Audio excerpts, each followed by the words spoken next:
It is coming down right now. I'm just sitting in the truck chilling, drinking some coffee.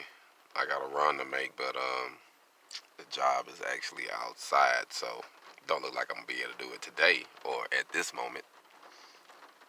So I'm just sitting here meditating, thinking about life, you know,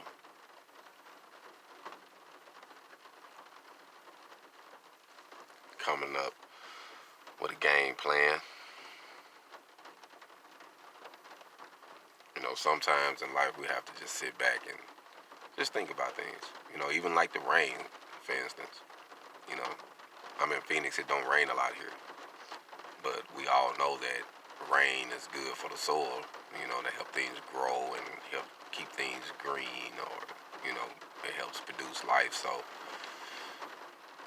those moments in our lives where we experience those rainy days where it seems like, damn, you don't know to go left or right. You know what I mean? You don't know if you should sit or stand. Sometimes you just got to stand and grow at that moment. Like that's just a growth moment, you know? You're going through something at that particular time where those issues are just watering your soul to get you strong enough to make another step to get to that next level. That's how you gotta look at things sometimes. Because regardless of the situation or where we're from or what our culture is or color or background, we all gonna face rainy days. You know, we're all gonna face sunshine. We're all gonna face some gloom.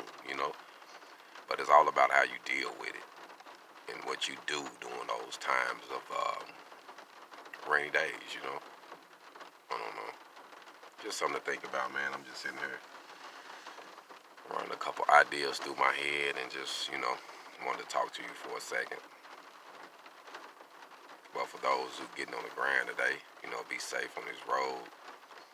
Uh, and remember, I want to say this before I leave, and this will be my word for the day, that in order to do anything great, it's going to take a risk, and it's going to be risky. So if you want to do something great with your life, with your movement, with your brand, with your business, it's going to be risky. It's going to be, it's going to be some times you're going to feel like, man, this might not work. You know what I'm saying? But you already jumped out there now. You got to just stand now and just, whatever decisions you make, you got to stand on it and watch it play out before you move on. And then move on. Hold on.